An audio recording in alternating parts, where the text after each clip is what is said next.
Estamos de volta com o programa Cidadania e Serviço Público, aqui neste ato público promovido por entidades do funcionalismo contra a aprovação do PLP 257. E agora eu converso com o Antônio Tutílio, que é presidente da Confederação Nacional dos Servidores Públicos. Tutílio, mais uma vez agradecendo sua presença, Tutílio que já é um habituê do nosso programa. Primeiro, qual é a sua visão a respeito do PLP 257? Porque repactua as dívidas do Estado com o dinheiro do servidor, é isso mesmo? Olha, na verdade, o 257 é uma grande afronta ao servidor público. Não é possível que o governo, que trabalhou mal, que colocou as nossas finanças realmente numa situação gravíssima, delicada, e agora eles querem fazer uma barganha. Qual é a barganha? Na verdade, a gente faz com que os estados, todos eles sem nenhuma exceção, foram maus gestores, todos maus gestores, deixaram a coisa chegar a um ponto de uma dívida fantástica em todos os lugares. E agora o que eles querem? Olha, vamos fazer o seguinte, nós vamos colocar 20 anos de prorrogação para vocês pagarem, mais 10 anos do financiamento do BNDES, mas tem uma contrapartida. Qual é a contrapartida? Obrigatória, gente, obrigatória.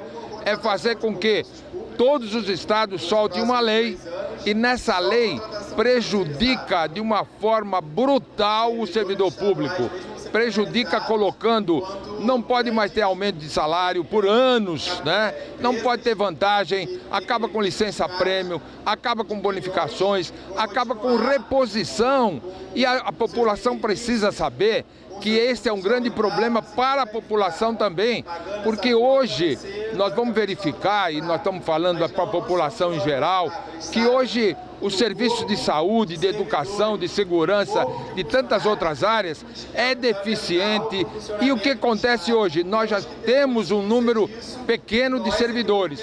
Se você ainda não permitir sequer a reposição, o que vai acontecer? A população vai pagar por isso, a população vai ser pior ainda, já é hoje mal atendida, vai ficar muito pior nas áreas chaves. Então, hoje a gente teria que verificar um problema, olha, importantíssimo, que ninguém coloca, que é um problema que 51% do orçamento vai para pagamento de dívida, gente. Dívida é uma dívida que nós colocamos durante 20, 30, 40 anos e está crescendo cada vez mais e nós não temos mais condição de pagar. Então a União quer fazer que essa dívida cresça ainda mais, quer fazer com que os estados quebrem mais lá na frente, porque isso não resolve o problema dos estados.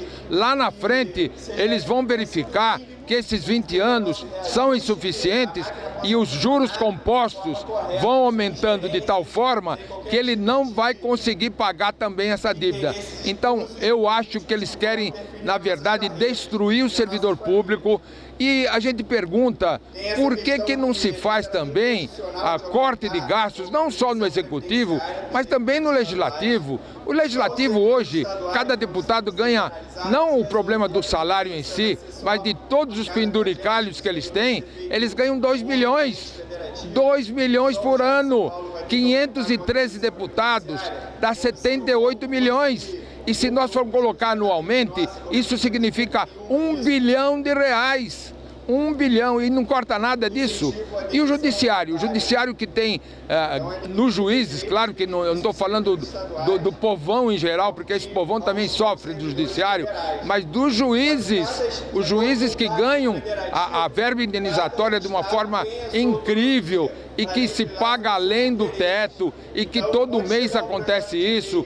E vamos no Superior Tribunal de Justiça, onde tem, só para dar um exemplo, quatro carros cada juiz do Superior Tribunal de Justiça, um monte de funcionários à sua disposição, um prédio enorme, luxuosíssimo para 33 juízes. O que se faz para isso? O que se vai cortar com isso?